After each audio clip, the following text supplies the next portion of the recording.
पहले हमने sensorial exercises देखी थी, उसके बाद हमने सोशल एक्सरसाइजेज देखी। अब मैं आपको लेकर आ रहा हूँ कॉग्निटिव एक्सरसाइजेज की तरफ।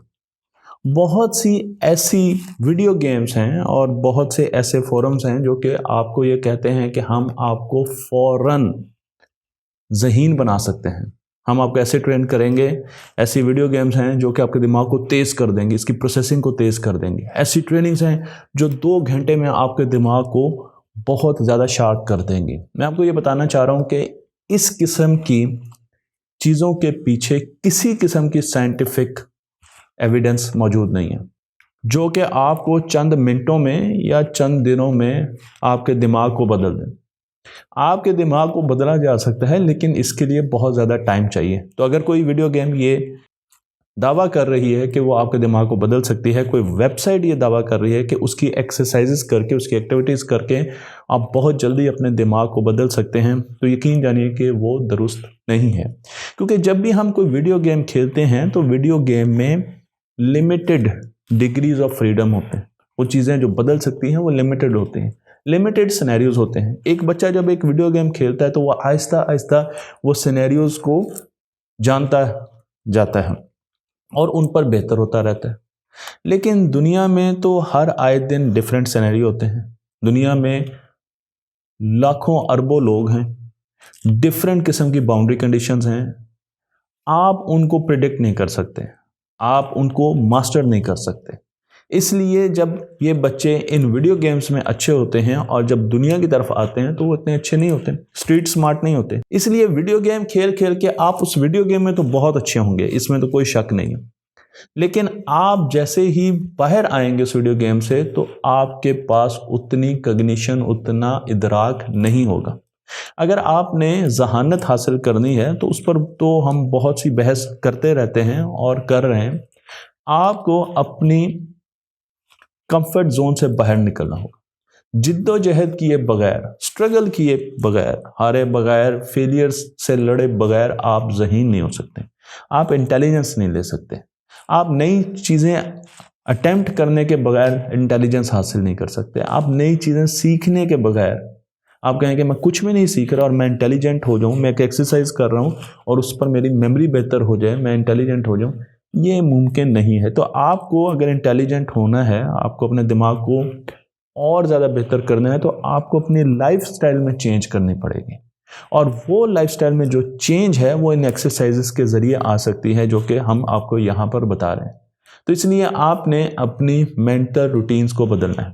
मैं आपको यहाँ पर कॉग्निटिव एक्सरसाइजेस बताने जा रहा हूँ और अब आपने इन एक्सरसाइजेस को अपनी लाइफ का हिस्सा बनाना है। ज़रूरी नहीं है कि आप ये सारी एक्सरसाइजेस करना शुरू कर दें, लेकिन जब भी ऐसा मौका आपके सामने आए कि आपको नज़र आए अच्छा मैं ये तो इस तरीके से करूँ तो मेरा दिमाग ज़्यादा बेहतर हो सकता है, तो आपने वो अपॉर्चुनिटी ज़रूर लेनी है। एक्सरसाइज नंबर 1, लोगों से उनकी हॉबीज़ के बारे में, उनके पैशन के बारे में पूछें।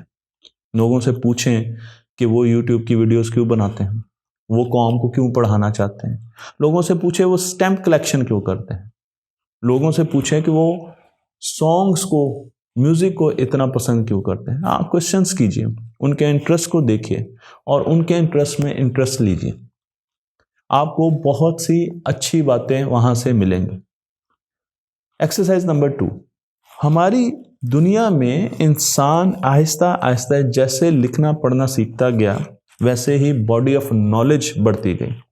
क्योंकि इंसान ने जब लिखना शुरू किया तो अब वो बहुत सी किताबों में अपने नॉलेज को प्रिजर्व कर रहा था और वो नॉलेज आगे से आगे से आगे अगली जनरेशन में पास होता गया।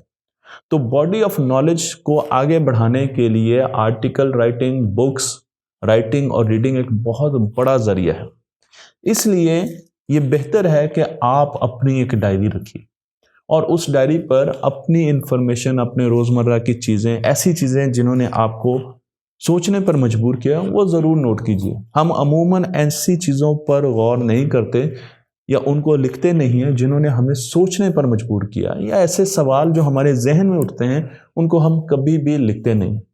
और उसके साथ साथ गूगल पर जाइए और बेहतरीन किताबें ढूंढिए। जो भी आपका शौक है, नॉन फिक्शनल बेहतरीन किताबें ढूंढिए। मसलन कुकिंग है तो कुकिंग पर 5 किताबें ढूंढ लीजिए और उन किताबों को आहिस्ता आहिस्ता पढ़ना शुरू कर दीजिए। तो आपकी ज़िंदगी का एक हिस्सा बुक रीडिंग ज़रूर होना चाहिए, ये मस्ट है ज़रूर।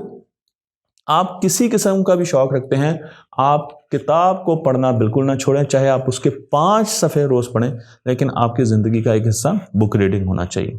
एक्सरसाइज नंबर 3, अपनी आदतों को तोड़ें। ये तो मैं बहुत कह चुका हूं और यहाँ पर भी अब आपको इस किस्म की एक्सरसाइज करवाने जा रहा हूं, जहाँ पर आप अपने रूटीन को छोड़ेंगे और उन आदतों को ख़त्म करेंगे या एटलीस्ट कुछ अरसे के लिए उनको दूर करेंगे और नई आदतों को लेकर आएंगे। क्योंकि आदतें आपकी पर्सनैलिटी को ग्रो करती हैं, आपको इवॉल्व कराती हैं। अगर आपने एक सेट आदतों का पकड़ दिया तो आप दूसरे का नज़रिया, नुक्ता नज़र नहीं देख सकेंगे, क्योंकि उनके पास आदतों का दूसरा सेट है। इसलिए ज़रूरी है कि उनकी तरफ जाने के लिए आपको अपनी कुछ आदतें बदलनी पड़ें। मसलन जो टीवी शो आप नहीं देखते, आप कभी कभार उस टीवी शो को देखना शुरू कर दीजिए। देखिए तो सही कि वो आपको क्या इन्फॉर्मेशन देता है। जो खेल आप नहीं खेलते, आप उनको खेलना शुरू कर दीजिए। और आखिरी तो मुझे बहुत पसंद है कि जो पार्टी, सियासी तंजीम या सियासी पार्टी आपको पसंद नहीं है, उनकी बातें सुनना शुरू कर दीजिए, ताकि आपको उनके नुक्ता नज़र के बारे में पता चले। उनके पॉलिटिकल आर्टिकल्स को पढ़ना शुरू कर दीजिए। तो आपने अपनी रूटीन की आदतों को छोड़ना है और नई आदतों को अपनाना है, ताकि एक तो आपके पास फेयर बॉडी ऑफ नॉलेज आ सके और दूसरा यह है कि आप दूसरों के नुक्ता नज़र को भी देख सकें। एक्सरसाइज नंबर 4, अगर आप अपने दिमाग को यंग रखना चाहते हैं, काम करता हुआ रखना चाहते हैं, तो नई चीज़ें ज़रूर सीखें। हम अमूमन ये समझते हैं कि जब नौकरी होगी तो उसके बाद हमने कोई नई चीज़ सीखनी नहीं। ये चीज़ हमारे दिमाग के लिए बहुत ख़तरनाक है। तो हमें आज की दुनिया में इतनी ज़्यादा रिसोर्सेज अवेलेबल हैं, हम बड़े आराम से नई चीज़ें सीख सकते हैं। हज़ारों किस्म के कोर्सेज फ्री अवेलेबल हैं। आपको जिस चीज़ में इंटरेस्ट है, आप उसका ऑनलाइन कोर्स कर लें। आप प्रोग्रामिंग सीखें, बुढ़ापे में प्रोग्रामिंग सीखें, प्रोग्रामिंग क्या होती है, कैसे काम करती है। फोटोग्राफी सीखें, कुकिंग सीखें। बहुत से ऐसे ऑनलाइन मैसिव कोर्सेज मौजूद हैं जो कि फ्री हैं और आप जाकर उनसे लर्निंग कर सकते हैं। तो अगर आपने ज़िंदगी में लर्निंग को, बुक रीडिंग को, इनको अपना हिस्सा बना लिया, तो फिर आपका दिमाग आहिस्ता आहिस्ता बढ़ता जाएगा, अपने कनेक्शंस बनाता जाएगा और न्यूरोप्लास्टिसिटी आपके दिमाग का एक हिस्सा बन जाएगी। एक्सरसाइज नंबर 5, एक दिन ऐसा रखें जब आपने सिर्फ सवाल पूछने, आपने जवाब नहीं देना। आप लोगों से सवाल करें और उनका नज़रिया या उनके जवाबात सुनिए। मुख्तलिफ क्वेश्चंस करें और आपका काम ये है कि आपने सवाल करने हैं और उनके जवाबात को आपने गौर से सुनना है। एक्सरसाइज नंबर 6, इस किस्म की बहुत सी गेम्स हैं, लेकिन आप इस गेम को खेल सकते हैं। मैं आपको यहाँ पर एक गेम बताने जा रहा हूँ, इसे येस और नो गेम कहते हैं। मेरे लिए भी ये नई गेम है, लेकिन क्योंकि ये रिसर्चेस में बहुत ज़्यादा आई हुई है, इसलिए मैं इस गेम का नाम यहाँ पर ले रहा हूँ। इस गेम में दो आदमी या 2 लोग पार्टिसिपेट करते हैं। पहला सवाल पूछता है और दूसरा जवाब देता है। तो पहले ने अगर सवाल पूछा और दूसरे ने येस और नो में जवाब दे दिया तो हार गया, उसकी बारी ख़त्म हो गई। उसने जवाब येस और नो में नहीं देना, उसने पूरे एलेबोरेशन करनी है जो भी सवाल पूछा गया। अगर उसने जल्दी से कह दिया येस और नो तो सवाल, उसकी बारी ख़त्म। अब दूसरा सवाल पूछेगा और पहला जवाब देगा। तो अपने सवाल जल्दी जल्दी पूछें ताकि वो जल्दी से येस और नो कह सकें। बहुत मज़े की गेम है, आपको गूगल पर और इंटरनेट पर ये गेम बहुत आसानी से मिल जाएगी। इस किस्म की गेम्स भी दिमाग को बहुत अच्छे तरीके से परवान चढ़ाती हैं। एक्सरसाइज नंबर 7, किसी भी बच्चे को या किसी भी पार्टनर को आप अपनी वाइफ को, अपनी बेटी को, अपनी माँ को 3 वर्ड्स दीजिए और कहिए एक तस्वीर बनाएं। 3 लफ्ज़ और तस्वीर बनाएं। ये भी एक गेम की सूरत में आप खेल सकते हैं। मसलन मैं आपको 3 लफ्ज़ देता हूँ, गुब्बारा, हाथी, आसमान।